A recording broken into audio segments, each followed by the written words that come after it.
Sanae Takaichi is Japan's first female prime minister, and since her appointment, a new rift between China and Japan has emerged. She is also one of the very few national leaders worldwide, if not the only one, who has not received a congratulatory message from China, a gesture that Beijing has rarely extended in its history. Hi everyone, welcome back to Difference Frames the World, a channel that offers a unique perspective on global events. We analyze big international moves in straightforward words and upload videos daily. Today, Clara would like to take you on a journey through Beijing's rage over the Japanese Prime Minister's remarks on Taiwan, which implied military intervention in the case of a possible war between the Chinese mainland and the island. We have recently published 2 videos on this topic, and if you haven't watched them, please follow the links in the pinned comments to find them. In late 2025, Sanae Takaichi became Japan's prime minister, marking a pivotal moment in Japanese politics. A hardline conservative, sometimes called the female version of Shinzo Abe, her remarks after taking office quickly chilled Sino-Japanese relations. In Parliament, she explicitly stated that if China used force against Taiwan, that could constitute what Japan calls an existential crisis, and Japan might exercise the right of collective self-defense. Once those words were spoken, China reacted strongly, accusing Japan of bold interference in China's sovereignty, and saying the remarks seriously violated the One China principle. Takaichi's statement directly linked Taiwan to Japan's national security, a stance Beijing found extremely dangerous. China responded swiftly and strongly to Takaichi's remarks with robust rebuttals, rather than merely verbal protests. China's foreign ministry summoned Japan's ambassador to China, and lodged strong protests over Takaichi's comments regarding Taiwan. Chinese state media and diplomatic spokespeople stated that Takaichi's remarks seriously violated international law and the basic norms of international relations, undermining the post-war international order and damaging political trust between China and Japan. Beijing has been furious after she started the rhetoric. A Chinese foreign ministry spokesperson posed 3 questions to Japan. What message are these remarks intended to send to Taiwan independence forces? Do they amount to a challenge to China's core interests? Where exactly does Japan intend to take Sino-Japanese relations? China said Japan must reflect on its wartime actions. Takaichi's comments stirred up World War II grievances, and Beijing warned that this is a dangerous move. China made its position clear. Takaichi's words crossed China's red lines on sensitive issues. Before proceeding further, we need to understand Takaichi's logic and ambition. Why is she so aggressive? As Japan's first ever female prime minister, she has the motivation to outperform her male counterparts. Japan has historically and conventionally looked down upon women, so she wants to become the country's Iron Lady. Challenging China becomes her tactic to attract eyeballs. To understand this crisis, let us examine Takaichi's motivations, and why we say Beijing has seen through her. Takaichi has long taken a hard line toward China, and previously made numerous anti-China statements. She supports revising Japan's constitution, especially Article 9, and wants to transform the self-defense forces into a formal national defense force. Her political platform emphasizes strengthening Japan's military capabilities. These facts suggest that she is not a moderate conservative, but rather someone willing to push Japan to be more assertive and proactive on security and military issues. She has made several dangerous moves to revive the Imperial Japanese Army. According to several news outlets, Sanae Takaichi's government is reportedly planning to restore old-style military ranks in Japan's self-defense forces, which is widely considered to harm the emotions of Chinese, Korean and other Asian people who suffered from the Imperial Japanese Army's atrocities during the Second World War. The Japanese government is reportedly rethinking its no nukes policy. Multiple sources indicate that Takaichi is considering revising Japan's 3 non-nuclear principles, particularly the clause that prohibits the introduction or transport of nuclear weapons into Japanese territory. These principles have long been a cornerstone of Japan's post-war nuclear policy, which asserts no possession, no production, and no introduction of nuclear weapons. Takaichi reportedly believes that adhering too rigidly to the no introduction rule limits the deterrent value of the U.S. nuclear umbrella. For instance, this restriction prevents U.S. nuclear-capable vessels from docking in Japanese ports. According to reports, the government plans to revisit these nuclear principles when Japan reviews its national security strategy documents, which are expected to be completed by the end of 2026. Some insiders suggest that while Takaichi may maintain the no possession and no production principles, she might ease the ban on introduction. Takaichi argues that changing this rule could strengthen Washington and Tokyo's nuclear deterrent. By allowing U.S. nuclear-armed vessels to use Japanese ports, especially during crises, she believes Japan's security posture would be more robust. Furthermore, countries like China and other regional players may interpret this as a significant escalation in security tensions. Sanae Takaichi is criticized as super dangerous for her stance against China on the Taiwan issue. She explicitly said, "If something happens to Taiwan, it's Japan's problem," directly linking Taiwan's Strait security with Japan's national security. By framing a hypothetical Chinese attack on Taiwan as a potential existential crisis for Japan, she is making a major strategic calculation.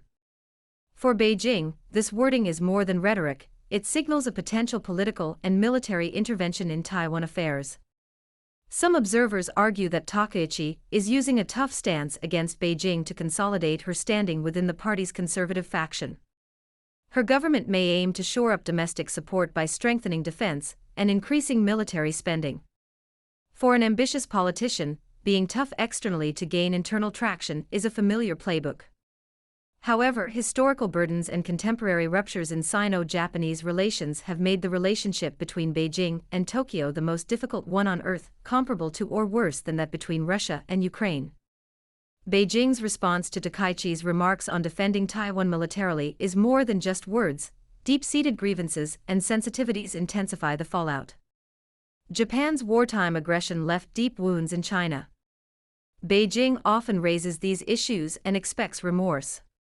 Provocative statements from Japanese conservatives trigger anger in China. China and Japan base their relations on four key documents covering history, Taiwan, and peace.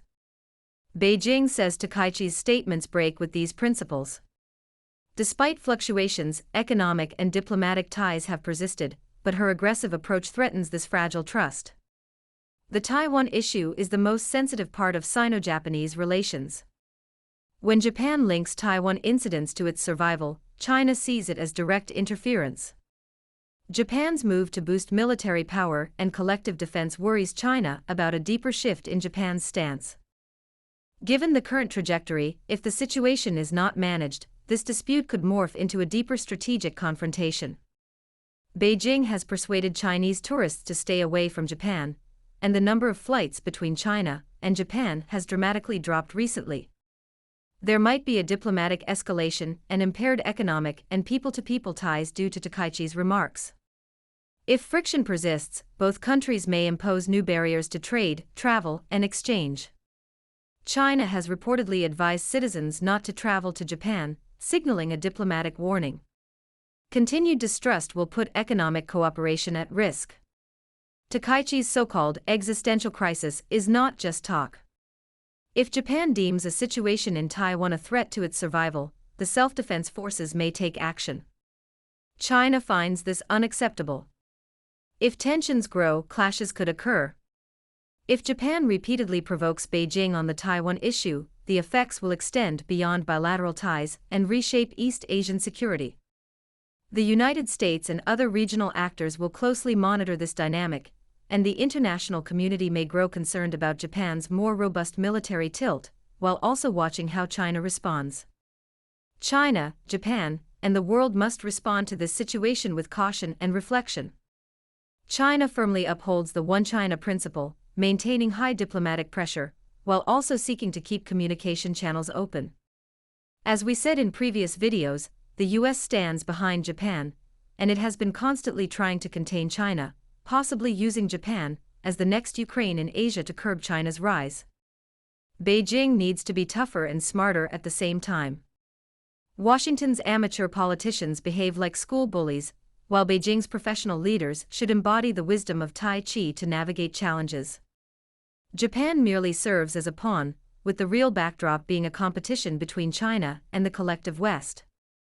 Therefore, we suggest that Beijing remain vigilant without turning diplomacy into perpetual confrontation and consider ways to limit harm to economic and people-to-people exchanges, rather than resorting to military conflicts unless necessary.